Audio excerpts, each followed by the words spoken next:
Go. Nag-ingon si Israel sa mga pasila, ang pagluhod diya sa pagtuo diya sa cross.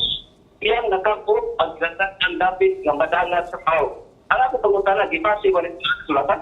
Okay, ang pagluhod sa pagtuo. Ingani ni siya igsoon. Na ay mga portion nga atong angay nga basahon sa Acts and Apostle nga atong i-considerar ang whole nga chapter. Nya kung yung kagibase sa balaang kasulatan, asa nga punto kanang word nga pagluhod ngadto sa cross mo na imong giingon nga gibase ba sa balaang kasulatan?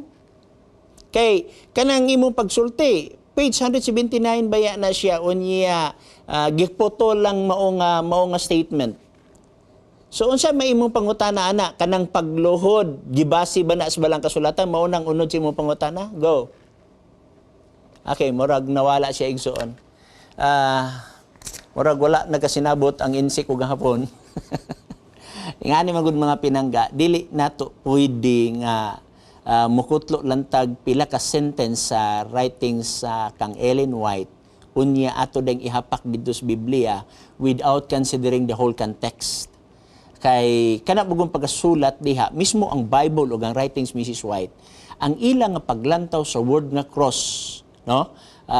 Sometimes gamiton into a symbolic nga pamaagi, sometimes literal nga pamaagi. For example, sa panahon nga si Kristo gilangsang sa cross, Mateo kapitulo 27, Mateo kapitulo 26. Mao nang context sa paglangsang kan Kristo dito sa cross. Sa diyang gilangsang si Kristo, kana siya literal gina siya nga na cross, no? Pero kung kita na mo quote sa word nga cross, nga diin dugay ng panahon wala na to ang cross, sometimes atong ipadapat sa espirituhano nga paagi. For example, kinigingos Biblia, lumakaw kamo o pasana ninyo ang inyong kagulingong cross. Unsay mo ibot pasabot sa Biblia? Ang Biblia nagtudlo ba nga atong pasano maghimutag cross niya atong pasanon? Daghang reliyon, major religion nga dili nga na ang pagsabot. Ang ilang pagsabot mo ni usa na siya ka mga simbolo sa mga trials o wingo kag aduna kay mga pagsulay, wingo ba na mo na imong cross. Na karon kung pag-ingon nga nagload ka sa cross, unsa may imong punto diha? Iliteral bagid nimo nga word nga nagluhod nga wala naman diha rod ang cross. Dugay ng panahon wala man ang cross. Unya kung moingon ta nga naa ba na sa balaang kasulatan, nagadepende sa konteksto. Kaya nga naman, every tao, mismo magani mga pare, mga pastor, o asa nga mga minister sa uban denomination, pwede sila mo quote sa word nga cross into a symbolic nga mga pamaagi. Dili man pwede tingali nga mukuha lang tag gamay nga sentence sa mao nga writings Mrs. White nga ihapak da nato sa gitawag natong Biblia. Okay? Dagan salamat na naigsuon. So mas maayos ginunta nga Biblia atong isgutan kay alang sa mga Seventh-day Adventist. Ang writings ni Ellen White dili man na Biblia. Ang Biblia mooy tidubdan sa tanang doktrina sa Seventh-day Adventist. Ang writings ni Ellen White dili na siya dugang sa Biblia. Dili sad niya siya puli sa Biblia. For example, sa mga Catholic Protestants, naba mo yung mga theologian, nagisgot mahitungod sa theology of the cross, dili man tanang punto diya nga imo dayang ibasa sa Biblia, at least na ay punto nga gipasikaran diya. Okay, go. So, natay laing color dire? Aton dawaton? Ani balik? O, sige, go. Okay, Brother Slory, go. Bade. Hello? Sige, go. Sa SDE Volume 5, Hinahinaya lang, hinahinaya. SDE Volume 5, ito.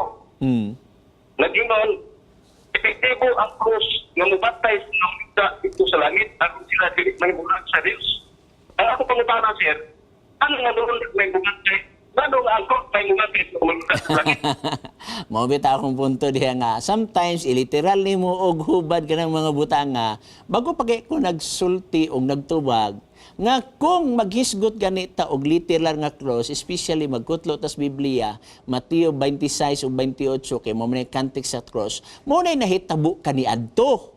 Apan kung kita karon mga theologian, mukutlo na gayta sa word, kana siya gipadapat into a symbolic nga pamaagi. Now karon, kami mo interpretar niya kay kami may Seventh-day Adventist. So kibali kanang imong giingon nga mahulog nga nay literal nga cross dito sa langit, walay literal nga cross nga tuas langit karon. Ang pagpadapat anak nga word nga cross, usa na siya kagitawag na tuog symbols. For example, akong giingon lagi dinhi, Galacia mo gamit ang bersikulos Biblia nga symbol nga pamaagi. Kaya ang imo pangutan nagihimo manggod nimong literal. Hinoon, imo man sana, pero kung gusto ka og hayag nga motubag ang Seventh-day Adventist alang ni ana, tuguti nga mo ang eksplikasyon. Wa mi nag-ingon nga literal kada siya. Okay? So atong basahon ang 6 bersikulo 14 sa Galacia. Si Pablo mo'y nag-ingon. Apan pahalayo kanako ang pagpasigarbo gawas sa krus sa atong Ginoong Hesukristo nga pinaagi niini bahin sa kalibutan ako gikalansang na sa krus. O si Pablo nagingon, ako gikalansang na sa krus. No, ato ba nang i-interpretar nga si Pablo gilangsang sa krus? Wala tay mabasa nga si Pablo sa buhi pa gilangsang siya sa krus. Pero nagingon si Pablo nga ako gikalansang na sa krus. Unsa may but pasabot ni Pablo ani? Si Pablo wa maghisgot og literal nga cross, usa na ka symbolic. Na kung maghisgot gani og cross ang usa diha sa imong gibasa nga sinulatan sa Seventh-day Adventist nga gipadapat tuad dito sa langit, for sure usa na siya ka symbolic. Dili nato i-interpret ang mao nga punto nga literal gyud kaayo nga pag-interpret, no? Kay ang Seventh-day Adventist dili pareha sa doktrina sa Roman Catholic. For example, ang ilang communion service, kaon sa tinapay og dugo. Pag iisa na pare, dili na simbolo kundi literal na nga dugo og unod ni Jesus Christ. Dili pareha ang Seventh-day Adventist ana nga interpret, no? Dili sad pareha ang Seventh-day Adventist sa mga offshoots nga allergic sa cross.